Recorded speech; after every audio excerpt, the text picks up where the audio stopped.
Hello viewers, আমি আবার চলে এসেছি একটা চটজলদি রান্না নিয়ে। এইটা কিন্তু খুব ইজি রেসিপি, আর আমার কোয়ান্টিটিটা চিকেনের কোয়ান্টিটি কিন্তু খুব কম ছিল। এর জন্য আমি এটা একটুখানি ডিফারেন্ট করব। আমি এটাতে পেঁয়াজ, আদা, রসুন আর সব পেস্ট করে ওটা মাখিয়ে নিয়েছি, আর দই দিয়েছি, টক দই। ঠিক আছে, আমি মাখিয়ে প্রায় 2-3 ঘন্টা রেখে দিয়েছি। আপনারা 1 ঘন্টাও রাখতে পারেন, কোনো অসুবিধা নেই। এবার আমি তেলে, দেখুন আমার উপকরণ, পেঁয়াজ আছে, গরম মশলা আছে। আচ্ছা, এইটা কিন্তু সাদা সাদা চিকেন হবে, এটা কিন্তু হলুদ দেওয়া হবে না, ঠিক আছে? তো সাদা চিকেনে ইউজুয়ালি আমি হলুদ দিই না, কেন দই চিকেনে, কেননা হলুদ দিলে টেস্টটা মানে ফ্লেভারটা অন্যরকম হয়ে যায়। তো আমি কিন্তু গরম মশলা দেবো। হ্যাঁ, আমার কোয়ান্টিটি যেহেতু চিকেনের কম, এর জন্য গরম মশলাও অল্প।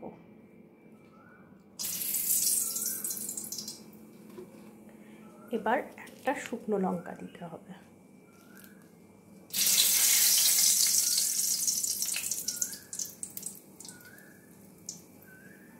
এবার আমি চটপট করে পেঁয়াজগুলো দিয়ে দেবো।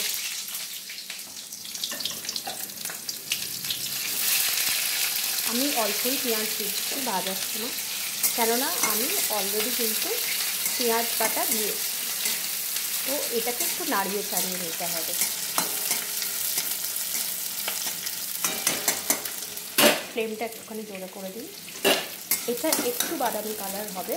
তারপরে আমি চিকেনটা যেহেতু মাখানোই ছিল, ম্যারিনেট করা ছিল, এর জন্য এর মধ্যে আমি চিকেন ঢেলে দেবো।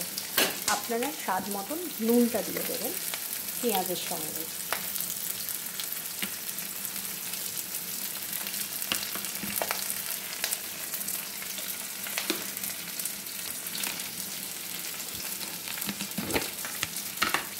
দেখুন পেঁয়াজটা বাদামি কালার হলে নুনটা আমি পরিমাণ মতন দিলাম। নুনটা একটু বেশি দিতে হবে, কেননা দই আছে বলে। আমি মাংসটা কিন্তু নুন মাখিয়ে রাখিনি, তো আমি নুন দিলাম। নুনটা কিন্তু আপনাদের স্বাদ মতন দেবেন। আর আমার ফ্লেম কিন্তু দেখুন জোরে আছে। তো কী কী দিলাম তেলে? ফার্স্টে গরম মশলা ফোড়ন, তারপরে পেঁয়াজ আর লঙ্কা। আমার প্রায় ধরুন এখানে 200 গ্রাম মতন মাংস আছে, সেটার জন্য এই কোয়ান্টিটি। কিন্তু আপনারা যখন 1 কেজি মাংস করবেন, তখন কিন্তু পেঁয়াজটাও অনেকটাই বেশি লাগবে, গরম মশলা ফোড়নও বেশি লাগবে, আর শুকনো লঙ্কা 2টো দেবেন।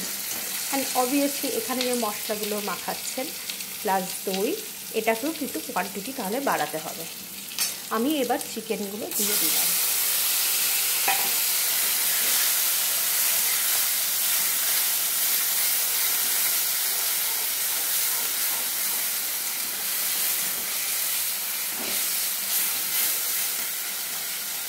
এইটা কিন্তু কোনো জল লাগবে না, যদি একটু লেগে লেগে যায় অল্প জল দেবেন।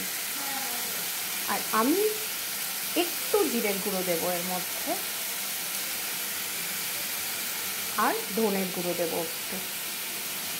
হলুদটা আমি দিচ্ছি না, কিন্তু অনেকটা একটু হয়তো হলুদ যদি প্রেফার করেন, তাহলে একটু অল্প, একদম মানে সেই 1 চুটকি মতন দিতে পারেন। আমি দিচ্ছি না কিন্তু হলুদটা, ঠিক আছে?